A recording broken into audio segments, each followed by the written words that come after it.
Hello everyone, Assalamu alaikum. Welcome back to my Jay's cooking channel. আবারও আপনাদের সাথে নতুন আরেকটি রেসিপি শেয়ার করব। আজ আমি ঘরে থাকা উপকরণ দিয়ে চুলায় শিক কাবাব তৈরি করে দেখাবো।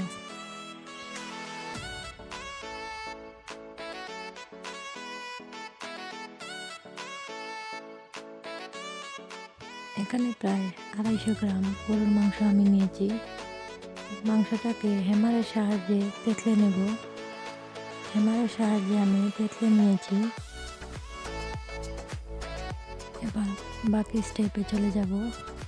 এখানে একটি পাত্র নিয়েছি, তার মধ্যে প্রায় হাফ টেবিল চামচ রসুন বাটা দিয়ে দেব, হাফ টেবিল চামচ আদা বাটা দিয়ে দেব, টেবিল চামচ ধনে গুঁড়া দিয়ে দেব, অল্প একটু ভাজা জিরার গুঁড়া দিয়ে দেব, একটু গরম মশলা দিয়ে দেব,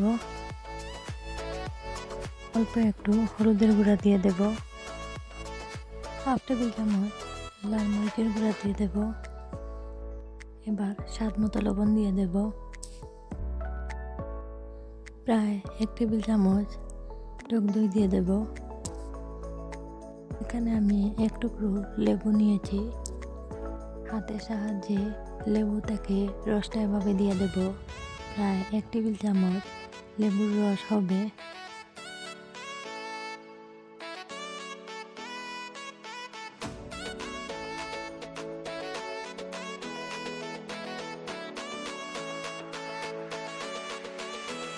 দুই টেবিল চামচ সরিষার তেল দিয়ে দেব। এই শিক কাবাবে সরিষার তেলটা অবশ্যই দিতেই হবে। এবার সব কিছুকে ভালো করে মিক্স করে নেব।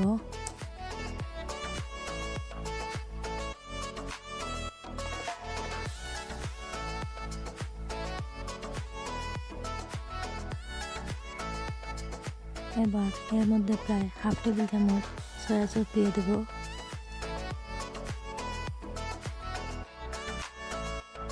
চামচ টমেটো কেচাপ দিয়ে দেব।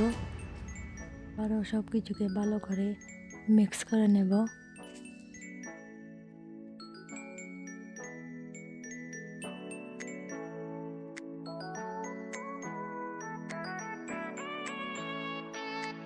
এবার আগে থেকে ধুয়ে রাখা গরুর মাংসগুলো মশলার মধ্যে দিয়ে দেব। মাংসটাকে মশলার সাথে ভালো করে মেখে নেব।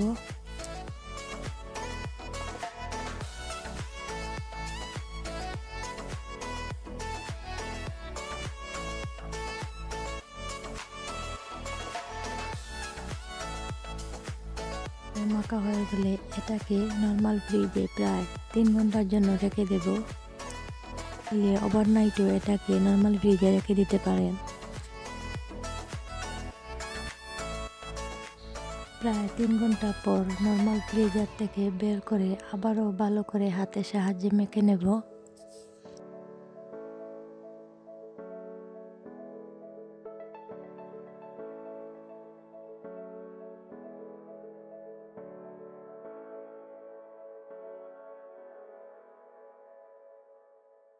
এরকম কাঠের স্টিক নিয়েছি। এবার মাংসগুলোকে এর মধ্যে গেঁথে দেব। এই স্টিকগুলোকে আমি ঠান্ডা পানির মধ্যে আগে থেকে ভিজিয়ে রেখেছিলাম। আগে থেকে পানির মধ্যে ভিজিয়ে রাখার কারণ এটা ভাজতে গেলে পুড়ে যাবে না। আমি যেহেতু অল্প করে বানাচ্ছি, আপনারা চাইলে আরও বেশি করে বানাতে পারেন, তাই আমি 2টি স্টিক ব্যবহার করব। আর অর্ধেক আমি এমনিতেই ফ্রাই প্যানে ভেজে নেব।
দেখতেই পাচ্ছেন স্টেকে মাংসগুলো আমার গাঁথা হয়ে গেছে। এবার চুলায় চলে যাব।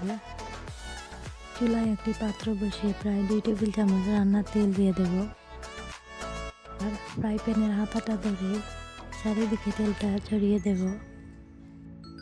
এবার আমি 2টো স্টিক দিয়ে দেব। আর চুলার হিটটা থাকবে এ পর্যায়ে মিডিয়ামে। প্রায় 1 মিনিটের জন্য ঢাকনা দিয়ে ঢেকে দেব। 1 মিনিট পর ঢাকনা সরিয়ে স্টিকগুলোকে আমি একটু উল্টে দেব।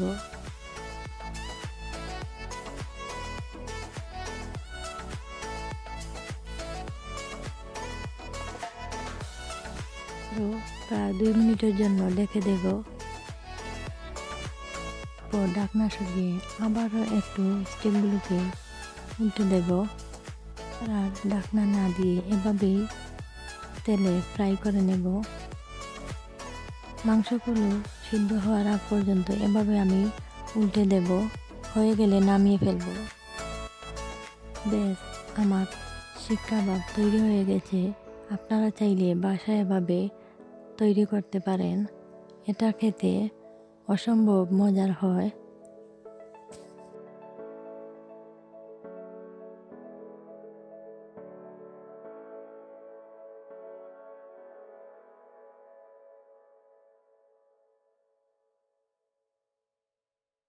আমি এক টুকরো মাংস চিড়ে দেখাচ্ছি কতটা সফট হয়েছে। যদি আমার এই রেসিপিটি ভালো লাগে তাহলে অবশ্যই সাবস্ক্রাইব করতে ভুলবেন না।